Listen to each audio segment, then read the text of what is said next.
And then we're going to get going. I hope you guys had a good second week post-summit. I have no idea because I still can't get in my back office, so I don't know what is going on. So hopefully everybody's having a great week. I'm just going to mute everybody really quick, and then we will get going. So tonight, I wanted Mike to chat a little bit about the spouse issue. I know we talked a little bit about this at Summit, but we wanted to put together some takeaways and maybe some things you guys can apply. And then if you have feedback based on your own experience or things that have helped you, maybe we can share those in the team page, because I feel like there's a lot of people that struggle with this, but for some reason, like, it's not openly talked about in the network. And Mike and I want to make sure that our team, you guys already know, like, we build such a family culture in there. I want to make sure that that's extended to your immediate families, because at the end of the day, that's really what we all care about, right? So if for some reason, like, our family online is starting to alienate our real life family, that's a problem. So I don't want that to happen. And I want to make sure that we just have an open and loving environment so that we can talk through some of these issues and help you guys as they arise, because spouse support and non-spouse support is a real thing. And so is getting no support from, like, extended family and friends. It's not even just your partner all the time. So just learning how to sort of work through those obstacles and come out on top, and really learning just tools and skills and little tips in order to be able to continue to work and function and still reach for your dreams and all of that stuff in spite of whatever else is going on around you. Just like we talk about all the time, just eliminating sort of those, I don't know, negative vibes is important. But I think really the bigger issue is how to not just sort of like alienate your spouse or eliminate those things, but to really, like, address them and make them better and involve your family and your spouse. So I'm going to have Mike talk about a few things. He's kind of put this together from a spouse perspective and things that he needed and how we sort of got to that point of mutual support. I don't know. He's got some things. We spent like 30 minutes trying to title his 6 points.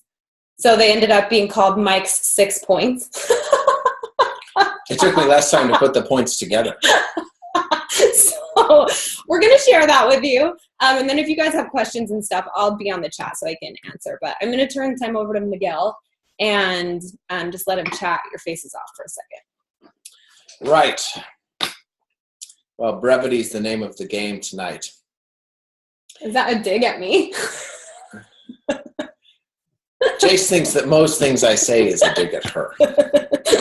So, no, it's not a dig at you. Y'all know I'm long-winded. Okay. Why is Jess on the big screen? Because she's so pretty. Oh. Here, I'll fix it. Oh, it's okay. There you go. Stop. I didn't touch anything. Oh, there's lots of other people. Nope, they're gone again. I want to see all of them. I don't know what's happening. I see Helen and I see Okay, Farrah. okay.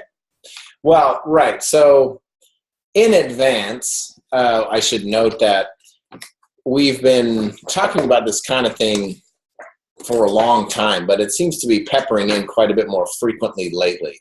There's discussion of, what do I do with my spouses? Maybe we could start a Facebook group for spouses to get into.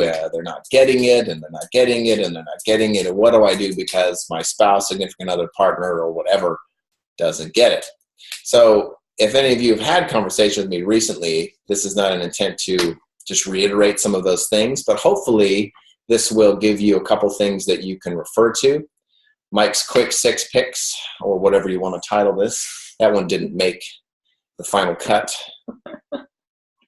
But there's a couple of things we can talk about. So I want to talk about 6 things, at least maybe if you write down, and when you're having issues, you can come back to them and think through those and maybe give you a strategy. The other thing is, I'm going to lay this out pretty direct, and I want intentionally to give you the perspective of the partner or the spouse, because you're getting it already on your own, and without a raise of hands, I'm sure everybody's seen some amount of pushback in one way or another, in one form or another. So if you're not, this is still good information for you to be able to provide to your teams and your people as you grow. It is my perspective, and again, this is not meant to offend or otherwise make you angry, but it is important to give you a perspective of what your spouse is going through. I think for two reasons. One, it allows you to see that it's not just your spouse that feels this way and is talking to you this way. And two, I kind of want to put some of this back on you as the person who's not getting that support that you would like, because it's not just about them. Farrah, I can see you taking a photo of this. I see you. All right. So the 6 things. Point number 1. Let's talk about perspective. Do you want me to pull up your tips? No. Okay. I like looking at their faces. Anyone who wants to is going to write it down anyway, so we can do it at the end. Perspective. Perspective is a big thing for me in life in general, and I think this is going to go for not just you, but for your spouse or partner or otherwise. I'm just going to, for the sake of this, I'm just going to say spouse from now on. Is that okay? Offense to anybody who it may not be a spouse, something, right? Whatever. Your other person. So perspective of yours and perspective of theirs. So let me give you, and I've given this example a couple times already. From your perspective, how do you view your spouse's job? Right? And I've told this to a few of you. What is it that you know about what they do? And I've asked several people, not just 1 or 2, but over the past couple of weeks, talked to 10 people or so. What do you know about what your spouse does? So I'll give you an example. We have a friend who has a spouse who is in financial planning. He's a financial advisor of some kind for, I'm a freak, I don't know what he does, right? There you go. That's a great example. And so she's having issues, and the question is, well, look, if he comes home every day from work and says to you, honey, good gosh, look at this Excel spreadsheet, check this out, look at these numbers, look at what the market's doing, I've been following these stocks, on, check this out, talk to this guy today, he's going to invest $100 million with us, and already all of you, I can see, I've lost you. So why can you expect more from him or her? Right? Understand that from their perspective. How much do you know about what they do, and how much do you care about it? Right? You can't expect more from them than what you're providing to them. Now, from a guy's perspective, we don't really expect that kind of thing, right? We don't expect that because, you're just from a very traditional standpoint, we grow up thinking we're going to provide, we're going to do this, we're going to do that. So it's different for us. We don't really care for it. Instead, what he might do, and I think generally what he would do, is come home and say, how was your day today? Yeah, it was pretty good. I got a couple new clients. Oh, that's great, hon. Yeah, it was pretty good. And that's the conversation, right? It doesn't really go any more depth because he knows she doesn't care. And he knows that he doesn't really want to talk about it with her anyway because she doesn't really, what? Get it, right? So just understand this perspective of your spouses that they may have when you get frustrated that they don't get it. Because you don't get what they're doing either, probably. Okay? So that's important. So, perspective. That's important. Don't expect, and this is a big one. I want to say one other thing. Don't expect the same emotional response that you have for your coaches and your team and your successes. In this example, right, and I've talked with this guy before, she will say, honey, I sold a challenge pack today. I can't believe it, and it's amazing, right? And goes on and on and on about this person that's so wonderful and their life's going to change, right? That's great. I don't know this person. I don't know who they are. I'm not as emotionally attached to this as you are. Now, I appreciate what you're telling me, and I think it's great, but I can't get there on the emotional level that you have with this. And this is an extremely emotionally heavy business, as you know, this changing lives thing that we're all about, right? It's very emotional. And when you work with someone and see those results and see those changes and see the impacts on someone personally, emotionally, financially, you are vested in them, heavily. It's emotional. They are not. They don't know these people. They don't know what you're doing most of the time, probably. So you cannot expect them to have that same emotional maturity about this stuff that you do. See that from their perspective a little bit. In addition, doing this may also give you a little more perspective on what they do and allow you perhaps some more support for them. So that's just a thought. Point number 1 is perspective. Number 2, Needs and wants. Needs and wants. Few smiles out there because I've mentioned this one, right? I want to remind everyone that this is a pretty large disruption to your lifestyle, particularly if you're a guy.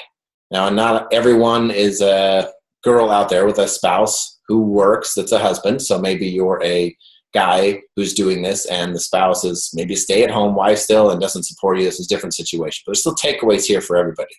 Needs and wants. It's a disruption to the lifestyle that you're used to. So I'll generalize it in those terms. To use me and my experience, we had a very traditional situation, I guess. Jace, why are you laughing already? I'm just kidding. Nothing. Go ahead. Don't mind. I'm telling the story. Don't mind the man behind the curtain. I'm just along for the ride on this one. Right. We're going to get to point 3 in a second. Okay. Anyway, needs and wants. This is a disruption. Remember that. It's a disruption to your lifestyle, to yours and to his or hers, right? From my perspective, again, to tell my story, I was used to a different situation. I come home from work or from school, what have you, and I sit on the couch and turn on the TV while Jace makes dinner. Like, that was a pretty standard kind of day. Does that sound familiar to anybody else? And I know all the girls out there just love it when their husbands do that. But that's what we do. Sometimes, some of us, before we grow, like I've grown. Mm-hmm. Good job, babe. Anyway, but now, instead of me coming home to have some dinner made at some point, and then maybe we get together and watch some shows at night and go to bed. Mm-hmm. Honey, what are we having for dinner? Just what's happening right now? Okay? That's a disruption. Recognize that. You're changing what they're used to in one way or another, whether that's food, whether that's going to bed at the same time or getting up at the same time or being available at the normal times you used to. You are finding ways to work here where you normally were doing something else. And what that something else is was probably spending time with them. So they don't understand that part. So what I want you to consider is a couple of needs, maybe a couple of wants that this person has that's extremely important to them. And guys will probably have a few buttons that are very easy to pick out on what's going to be important to them. But you know your spouse, you know your significant other better than anybody. Find a couple of things that's important to them here that you can make important for them more so. For example, and still prioritize. In this example, I really like that I don't make dinner very many times because I just hate cooking so much and eating and everything about food. I just hate all of it. And I like to go out and kill a deer and come back and throw it on the table and say, make this into food. That's pretty chauvinist, and I don't mean it that way. But you know what I'm saying here. I don't like that stuff. So for me, it would have been something like that. If she could continue to make the dinner for me and I knew she was intentionally doing that to make me happy, it makes a difference. So when she needs to work after dinner, okay, I'm okay with that now, right? Find a couple needs, find a couple wants. Maybe that's going to bed. Maybe that's a sacrifice. Maybe it's a compromise you have to make because the only time you can work is from 10 p.m. to 12 a.m. And that's time that you use to spend with your spouse. So maybe you make an arrangement where twice a week you don't do that, or 3 times a week you don't do that. But I promise you on Tuesdays and Wednesdays, we will snuggle on the couch or whatever it is that you do on Thursday nights. That's not this team call. You understand what I'm saying? You feel me out there? I get an amen? All right. Whatever it may be, find some needs, find some wants, and I want you to understand these things and then communicate those things to your spouse. Because you need to earmark for them that you are doing these things intentionally so that they know you are doing them for them. Does that make sense? In other words, if you just continue to make the dinner and he's not aware that you're doing this intentionally because you know that he or she appreciates that, then it's not going to land because that allows you to work after dinner. And that's not what's more important, but that's also what you're trying to drive at here, is because this is a what? This is a disruption, and you need to take care of some of the needs and wants. Now look, there's going to be some sacrifices in general, whatever that may be for your own personal situation. For us, it was car time. Car time was the time where Jace didn't have anything else she had to do, and if I was driving, she could work. So she would work when we drove constantly. And you're going to find these little things that you do all the time that annoy your spouse. But if it's important to your spouse, if it's one of these top 1 or 2 things that I need you to be with me when we're driving, then be with them when they're driving and point that out. And make a show of taking your phone and putting it in the glove box and making a no phone zone, like we've talked about. Find some needs, find some wants. It's a disruption. Make it less of a disruption. That's the point. One thing I like about this, if I can just tune in, is that as the coach, you have to kind of find those things because your spouse probably doesn't know how to communicate them. Right. Like he doesn't know, like, yeah, that's like a good point. It's such a everyday thing. That driving thing I never knew bothered him. And he never communicated it, but I could tell he would get agitated. And so I started to notice, and then we had a conversation. But like, if you can start looking at those things, like if you're in tune with your spouse, I think you know the things that they want. And if you don't, then this is when you ask. Yeah. And they will know, I mean, you will know when something's bothering them. That should become obvious the more time goes on, as it, you know, they start to realize that you're still doing this and are probably going to continue doing this, and they don't like something they're seeing. Now, they may not overly communicate it. They may not. That's why I'm saying you need to purposely seek this out. You need to understand it if you don't at this point, what those things may be. Because they will appreciate it more when they realize that you normally would do something else, but instead you're doing this because they know it's important to your spouse, right? Because you know. So, yeah, because I guess I wasn't super vocal about it. And part of that was because I didn't understand what she was doing, you know, and your spouse may find a similar situation. They don't know what you're actually doing. What could you possibly be doing while we're driving? That's so important. And the thing is, too, is like a lot of the times they're so frustrated by that point that they don't ask. That's the other thing is like, I think as the coach, you kind of expect them to ask, but they don't really know how because it's a disruption. And they're trying to work through that. Right. Point 3, communication. This one's pretty basic, right? If you're married or in a serious relationship, communication is the backbone of your relationship anyway.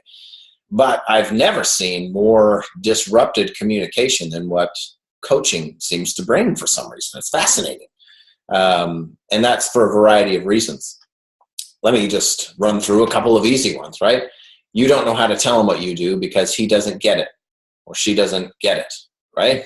So you stop telling them what you're doing because they don't get it. And then you stop telling them what you're doing altogether. And then now they really don't get it. And now you've created a wedge. Does that sound familiar to anybody? Right? Or you communicate what you're doing, but they don't understand because they don't get it. And so they don't support you. So that makes you bitter. Anyone been through something like that? We call that living on the wedge. Right. We do? Yeah. That's good. That's right? a trademark. Living on the wedge. Copyright 2016, JSlonger.com. Let's steal it. On the wedge. Anyway, it all sounds pretty familiar, I'm sure. The communication piece is an evolution, right? And that's something to be understood as well. When you're a newer coach, you may not fully understand all the things you're going to do or the things that you are doing or what you even want to do necessarily. So it evolves. But as that progresses, you have to communicate specifically a couple of things. And that's what I wanted to point out. You need to make it clear to them why this matters to you. Why is this important? Why are you doing this? Right? Because that's going to be one of the biggest confusion points for your spouse, particularly if you have a spouse that works and makes enough money so you don't have to work. They're going to be very confused about why you're doing this. Especially if initially it's not bringing in much money, it's not paying bills. You know, this confusion piece starts to grow. Why does this matter to you? Why are you doing this, right? They want to say that. They probably won't say that. If they do say that, they're at a very frustrated point. So you can gauge where they're at with this already if that question comes out. So you need to get in front of that and explain to them why this matters to you. Why is it important to you? You need to share with them what you're doing. Because they don't get it, right? You keep sharing what you're doing and they still don't get it. Does that mean you stop sharing what you're doing? No. They need to know what you're doing. And they need to know why it matters to you, why you're doing it, okay? And you should also communicate, and this may come with a little bit of time under your belt, but what your plans are with it. Because the sooner that you can get in front of your spouse and let them know that this is not something I'm just going to do this week, I'm probably going to drop out next month or just kind of doing this as a hobby to see if it's fun for a while. And then maybe, right, as your plans develop and you start to see this as a little longer term situation for you, have that plan already. And you should, as a small business owner that you are, and share those plans. Look, I plan to do this for a really long time. I plan that eventually I will be making enough with this to pay our mortgage or take us on vacations or start covering the groceries or maybe retire you from your job. What are your plans? Share that, because that helps bring some perspective to your spouse that, okay, so this isn't going anywhere. And that's a signal to me as a spouse that I need to find a way to deal with this situation, right? You're bringing them on board somewhat step by step with this. Now, as you share what you're doing, I want you to share those things from macro level. In other words, what I mean by that, 30,000 foot level. We're talking fairly general, doesn't have to be super specific. Let's take it back to this first point. Honey, I want to go through this spreadsheet with you and show you these numbers I was working out for the stock market. It's a bear market right now. You got to see these gains on the NASDAQ. Or stock market's up. Which one of those do you get? See what I'm saying? I signed up some new coaches today, huh? Great. What does that mean? I don't even understand that. Well, it just means there's some new people on board who want to start getting fit and maybe helping some other people get fit too. So that means you're sort of growing? Yeah, that's what it means. Okay. I can get on board with that because that makes sense to a normal person, right? Remember that they really, this don't get it thing that we hear so common, they're not going to get it probably for a long time. And that's going to be a very slow process for a lot of spouses. I think that's the general reality. And this is my perspective, but overall, I think it's going to be a longer process before they really get it kind of a situation. So you're going to have to go slow, and that means macro level details. I sold a challenge pack today to Missy. Okay, who's Missy? I thought it was Mary. No, Mary's a different girl. Don't you listen? Maybe. Okay, Missy, great. What's a challenge pack? Well, that's where it's a program and it's some Shakeology, and that's that thing you're drinking every day, right? Yeah, that's the thing I'm drinking. Don't you listen? Right? You can see where this is going. The more details you start adding in about this stuff that they don't understand, the tougher it's going to be for them to understand. So just keep it high level. That's really all the point is. To give you guys some perspective on this, I got really good at figuring out the things that he cared about, and I paid attention to the things that he cared about. And in the beginning and in the middle and to this day. And those things change. Those things evolve just like you evolve. They evolve. But in the beginning, like, it really is largely a monetary thing because, I mean, they go to work every day to earn money and to support the family, right? So that's why people work. Otherwise, we wouldn't work. We would just do stuff we want to do all the time. So in the beginning, I shared things that I knew that he would respond well to, which was, look at this before and after photo, because he was super into fitness. And so he always cared about the results. I didn't have to go through the whole story or who it was or why the journey meant so much to me. It was just, here's the results. And then I would start posting them in my office, and he would see that growing. Like, I didn't even really have to, like, hey, look at these. I would show him like some pretty dramatic results. And then when I did tell him I made sales or signed up coaches, I gave him the information that I thought he would. I preemptively tried to think why he would care about that. Like, I sold 3 challenge packs this week. That means we made $90, right? Very macro level, very few details. 3 years in, 4 years in, I probably couldn't tell you what a challenge pack means at that time. And it doesn't really matter. That's the other thing. That part doesn't really matter. You need to figure out what matters to them. And they don't know what matters to them because they don't know what we're doing. And so it's just kind of a trial and error and sharing different things until you really see the things that they respond to. And you just got to pay attention. And that includes things like buzzwords, which Beachbody, as with any business and with any corporation, has heavy, heavy use of buzzwords. And lingo. Right? And lingo that they're not going to know. In the same way that they shouldn't come home and bother you with all kinds of weird financial lingo that you don't understand. You shouldn't say some of the things that we say here. Well, it's one of the 4 vital behaviors, son. That's why I'm doing PD. Okay. What? What's the 4 vital behaviors? What does that even mean? Don't confuse them and make it worse. Okay? Just keep a higher level detail. And then eventually you can start putting those things in. I talked to a guy today, as an example to this, and he's a supportive spouse, but, we had the conversation and I said, so what's it going to take for you to not want to work anymore? He's like, well, the thing is unlike maybe you or other people, I don't really like my job. I just do this because I have to support my family. I mean, that's what I do. And there's a lot of people in that same boat. I mean, if she were making enough money, like the instant that I realized that she was making X number of dollars to support us, like right now, if I were to quit, it'd be a stretch. But if she was making enough, I'd quit today. So all that, there's one focus point here for this particular guy, right?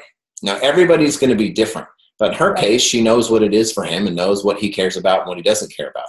What he doesn't care about is what she's doing, truthfully, right? And that's a little harsh to say, but that's just the reality. And you need to accept your reality and support your spouse, who is most likely trying to support you. They just don't understand how. So on the last piece of communication for this bullet point, do not block them out.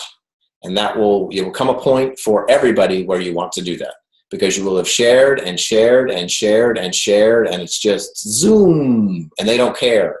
I use the example all the time. Like Jace came, one day, it came in the mail even. I'm a diamond now. Oh, okay.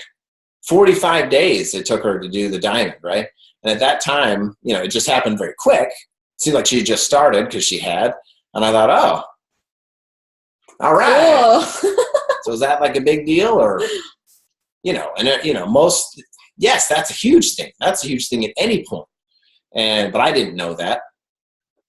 Right. And so she could be very frustrated, and rightfully so, to an extent that she should be a little bitter maybe. But I didn't get it at 45 days of her doing it. I especially didn't understand what was going on. Right. And you got to cut them a little bit of slack. But if she stopped telling me about those things, that's going to cause more problems. Because if she stopped telling me things and eventually said, well, I'm a 2-star diamond coach now, or I'm a 5-star diamond coach, I go, how come I didn't know when you were advancing? You got to let them evolve with you. Do not block them out. You must keep patience with your communication. I do want to say one thing about that. Okay.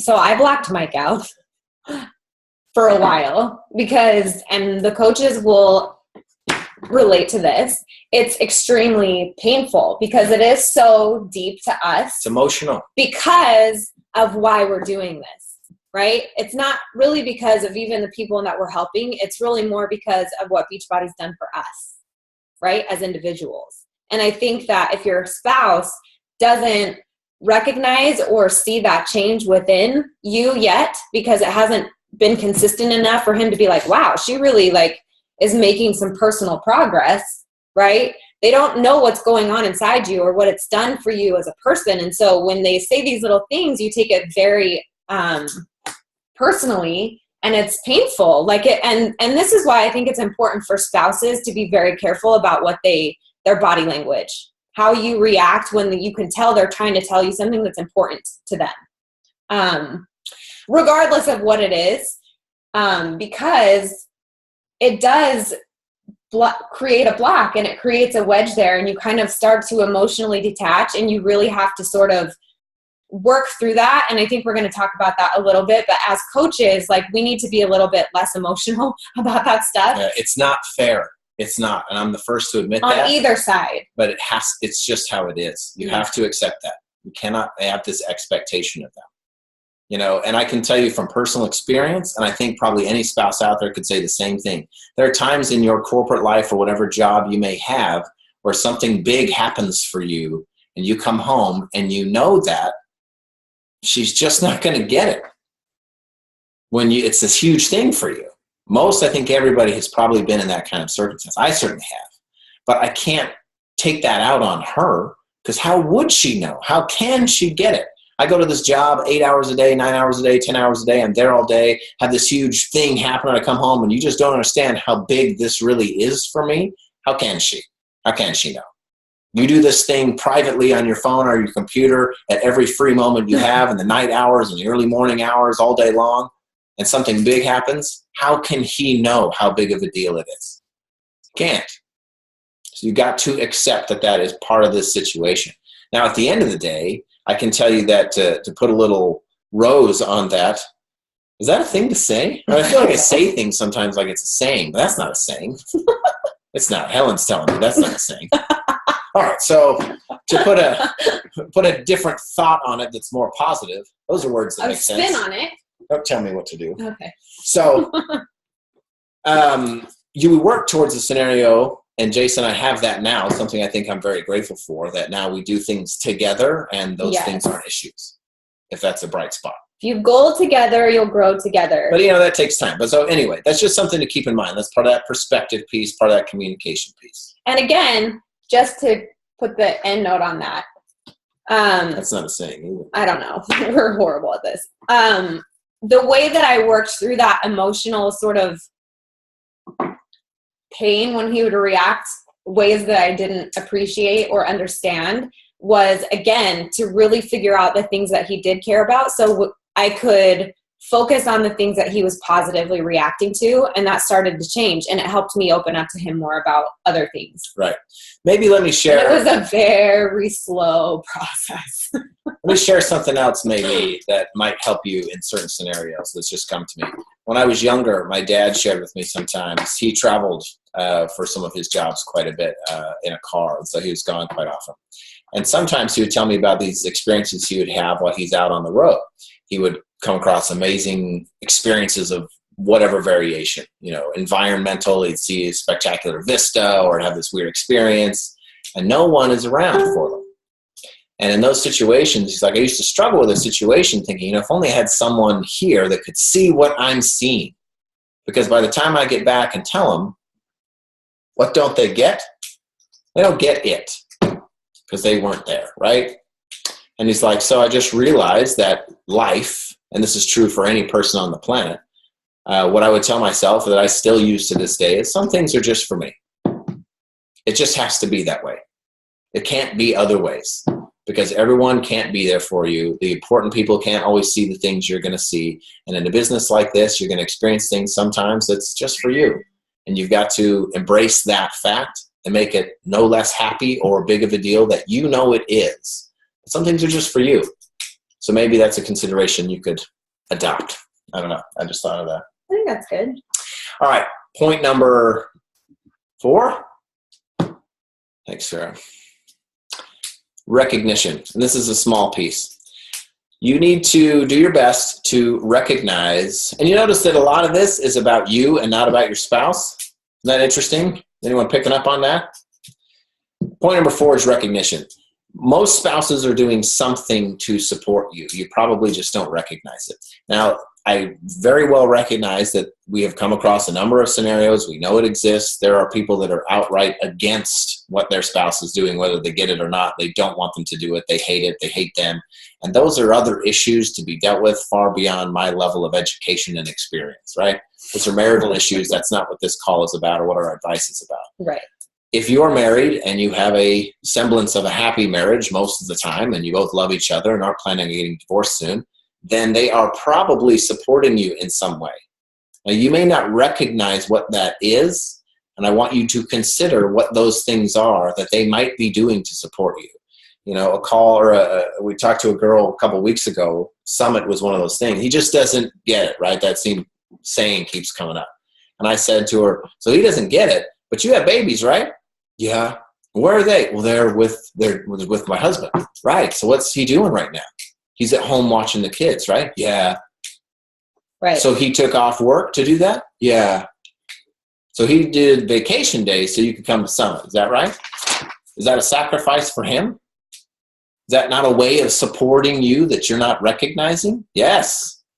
Right? There are things out there, and a lot of times spouses, myself included, when you really don't get it and you don't understand why it's important and you're maybe not hitting on these communication pieces we talked about earlier, it is going to be difficult to support your spouse in the way that they need, even if you want to, because you just don't know how to, because you don't know what they're doing and you don't know what's going on, you don't know the people, et cetera, et cetera, et cetera. So you're trying to support in the best way you can. So it is very helpful from you to say, hey, look, I really appreciate the sacrifice you're making in taking off work so that I can go do this thing.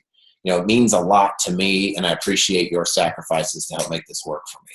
Recognize, like you recognize your coaches. I don't mean to bring in one of the vital behaviors. It really wasn't the intent. I realize that it is, but find a way to do that, and that'll go a long way in them showing more support for you, because it allows you to say, I really appreciate you letting me come to Summit.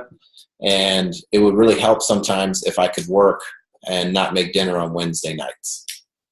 Okay, I can support you in that. Then you start to ask for specific things, and maybe they'll go along with it because they know you're recognizing the things they're already trying to do. I think most spouses really are trying to do stuff. They just don't know how to. Okay? One thing I'll say about that, just a different form of recognition. When I first started, like a lot of us, well, I don't know about a lot of us, but our spouses support us financially in this in the beginning, right? They let us buy our Shakeology. They let us sign up as coaches, yeah. Right? And so I recognized that was something he was allowing happen, you know. Allowing isn't the word. Allowing's not the right word, but he was willing to support the decision of me getting on Shakeology because he knew that was a necessary step, right? So my way of saying I appreciate that is I'm going to earn that. I'm going to earn it back. I'm going to earn my fees back as fast as I can. Plus dinner. Yeah, dinner. So that I can just pay it forward and show you that I'm serious about it, right?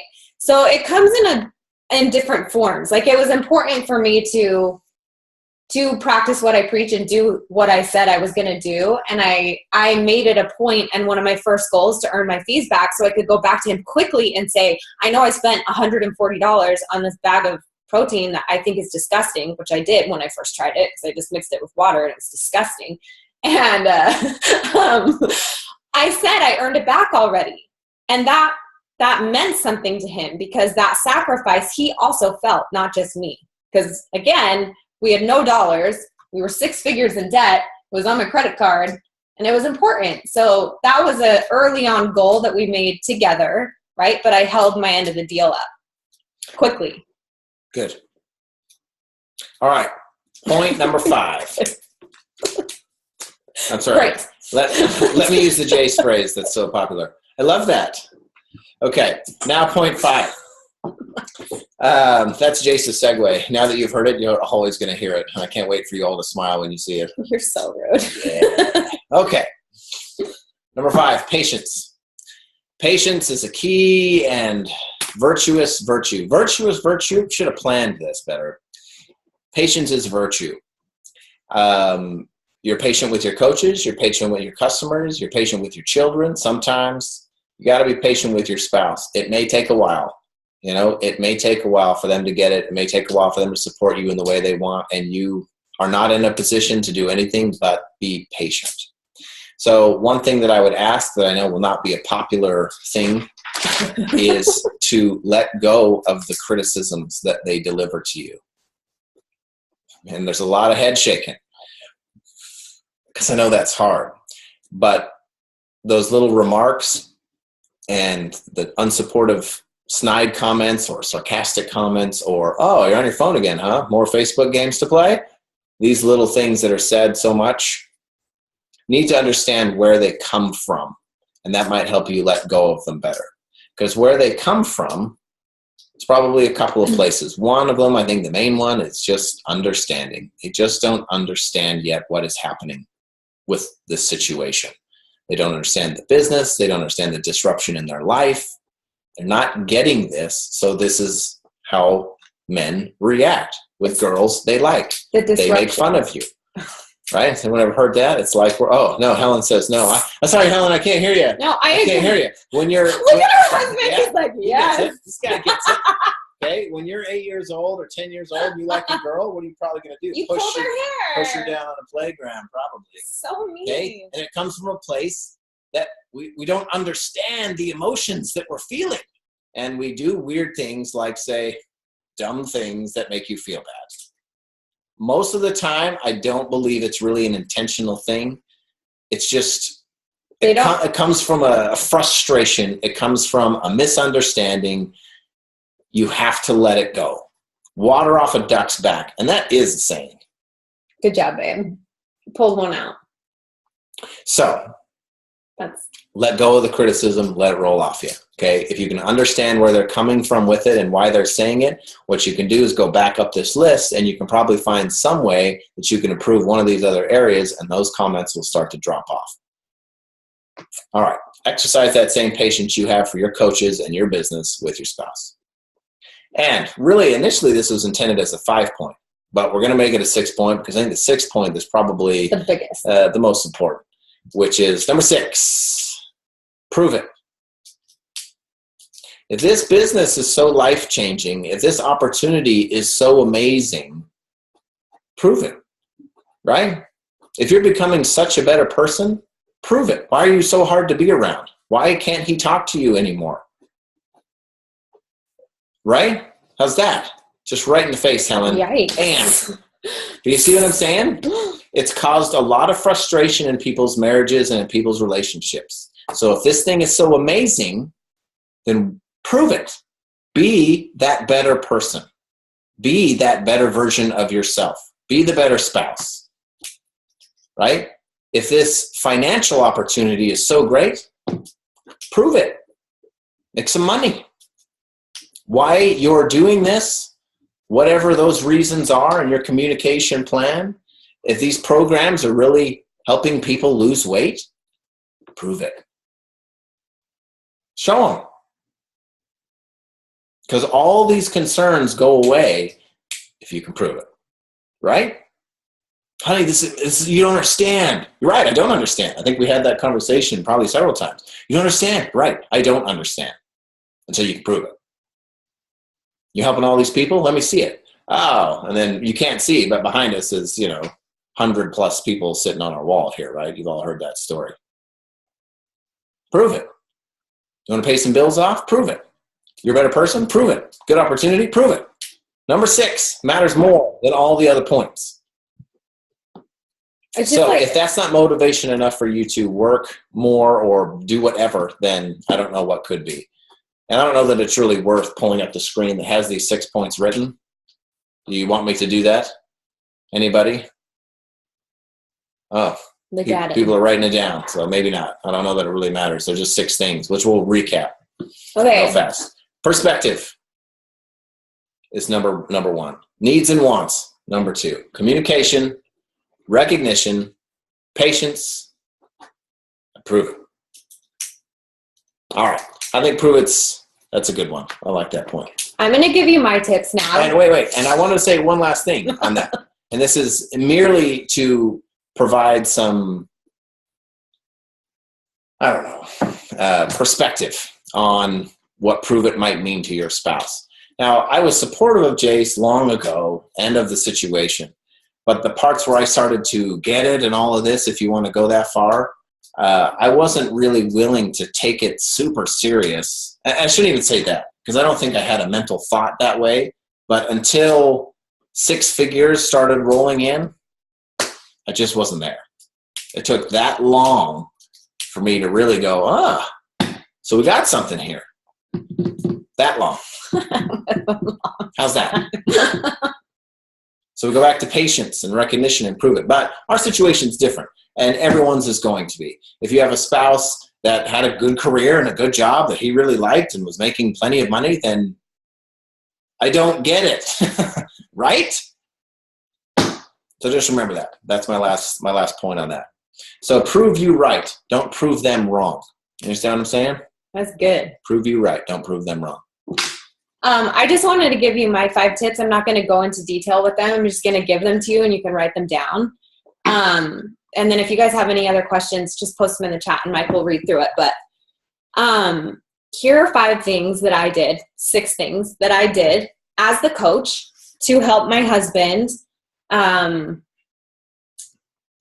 don't even know what the word is. Not even get on board, but just know that I was serious and that it was impacting our life in a positive way, which was really important for me. I never wanted it to impact us in a negative way. I always was trying to find things to impact us in a positive way. So the first thing that came with that was to work extremely hard.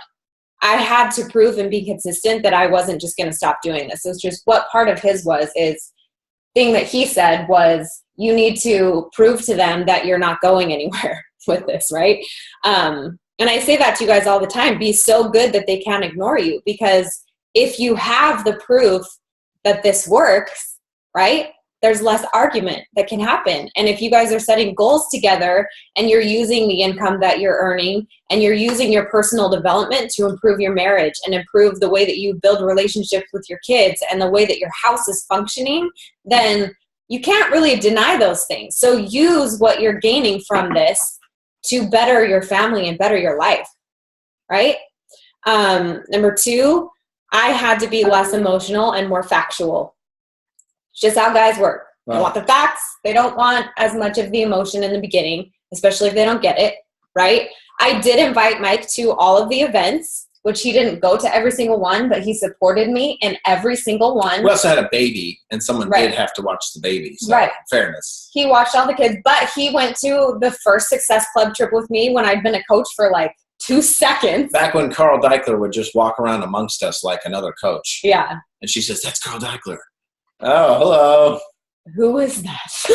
Great. And we worked out with Tony Horton on the beach. There was like 30 of us. I don't know. Anyway, he didn't get it then, but he still went. And that was awesome. And I think that he got a bigger perspective at each event that he attended. So I always invited. Number 3, communication that speaks to them is huge. Figure out what's important to them. Number 4, this is a really big one, at least for me and Mike. I personally believe that men just need to feel needed, just like women like to feel needed. And a lot of the times when we start this, we don't need them, right? You're doing this on your own. You're making this happen. It's your thing.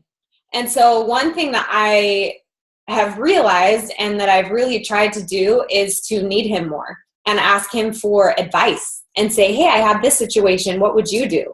Instead of, oh my gosh, I have this crazy girl and she's doing this and all this. No, I would just say, if you were proposed this situation at work or whatever, how would you handle it? And just using his expertise in different areas and really allowing him to add value to me, I think has been huge, especially now as we're doing this full time together. Like, Mike is the only person that keeps me from going insane. Like, he literally, which drives me insane, is sometimes like, calm the freak down. I'm going to put out this presentation on your whiteboard and we're going to get working. Like, he just keeps us focused and on track. And I try and use him in ways that I know he needs to be needed. And I think that that's really an important process. And you guys can do that immediately. Hey, I need you for this. Hey, I need you for this. I couldn't do this without you. Thank you so much. You know, it's just part of that recognition factor. But really making sure that they know you still need them is important, because you guys are growing and developing and you're starting to earn your own money and you're starting to do all this stuff. And it is confusing and it is hard. Think about if your husband all of a sudden like did the same thing with some other company that you didn't understand and he didn't need you anymore, right? It's right. Let's not look past the perspective that there may be the spouse out there that thinks you are looking for an exit strategy. Yeah, like it's right. I mean, I don't want to make that sound that way. It's threatening when someone is developing personally and they're left behind. Right. And you're posting all these pictures of yourself online. I mean, they don't know what's going on. You know what I mean? Okay. You know what I'm saying? And then the very last one, again, is just be so good they can't ignore you. Stick to the facts, do your work, be consistent, and do the things that you say you're going to do. If you can sit down and say, babe, I want to pay this off, or I want to do this, do it. And the other thing, too, that's kind of fun, which I did a lot, and I tried to really keep a focus on in the beginning especially, was using Beachbody money to make our life better, whether that was like paying for a vacation or buying him a pair of new shoes or just doing little things, like using the money that I was making to help improve his life and do fun things for him was a good thing to do, I think. Yeah, but I would argue also to be careful about the things you do. You know what I mean? You may not want to take him out on a date because you don't want to emasculate him either. Look at how much money I'm making now. I'll pay for the dinner. You know what I mean? So know your spouse. Buy him shoes, you know, whatever may be his thing. And then when he goes, we can't afford these, take them back immediately. That's no problem. I got it. All right. Okay. Good tips. Do any of you guys have questions? Any questions? I'm going to read through here real quick. There was a book recommended by Stephanie to everyone called Living Nonviolent Communication by Marshall Rosenberg. It's interesting because I listen to a lot of violent. Scary. I listen to a lot of violent communication by Marshall Mathers. Anybody? Okay. You're such a Terrible. It's Eminem. You ruined that joke for me by interrupting me. Sorry. Okay. No. So, Perfect. Anybody have anything they want to say? We can unmute, or otherwise you can type things. Farrah's typing something quickly. I can see it. Has this helped? Do you guys feel better? I don't want to do too many of these calls, but it feels like it's come up so much lately, and I think it'll be a constant topic moving forward all the time. These 6 tips, really can help a lot for you. So just reference them when you're getting very frustrated. One of these categories will make a difference. I think people are typing. I don't see anything else. So perfect. Good. If you want to reach out, there's been consideration of forming some kind of group for spouses who are unsupportive. I have one argument on that in general, which is if you have a spouse that isn't sure how to support or what to do, they're probably highly unlikely to join a Facebook group to talk about it with other dudes, right? That's just my perspective. I wouldn't have had she asked me to, for example. However, I'm willing to do something like that if it really is that interesting. I almost think it'd be better to start a group for people who are coaches with spouses who they have problem with support, and coaches can help each other. You know what I mean? Because you guys like to be in groups. But I do think that there are spouses that are supportive that don't really know how to be supportive, or they don't really know how to work into this. And I think that those are the people that would be interested in doing that. Because again, I want to make sure that, there are a lot of spouses that are super supportive. Like Mike, he always was supportive of me personally. He loved me. I'm his wife. Of course he's going to, be supportive of anything that I do. I just think that he didn't really know, again, what to do. And so I think there's people in between. It's not just they're unsupportive or supportive. There's all the in between as well. So it's just vocalize that, and we can do it. I mean, if we did something like that, it'd have to be a safe space where coaches are not allowed. It'd be a thing for husbands to go in or spouses to go in, and have an avenue where their wife isn't going to come see them complaining about some stuff. So that can be made to happen if that really is. So vocalize that, in private message or however you want to do it, and maybe we'll start doing something like that. So that's all I got. 6 tips. They're quick. They're fast and furious, and they're fresh. We love you guys. Everybody's doing great. We're gonna do a really good inviting call next week, I think. Yeah, go invite some people to do this. Why don't you? That's what we do as coaches. Get out there, make a difference. That's all for me. All right. Sign us off. Love you guys. We will talk to you next week.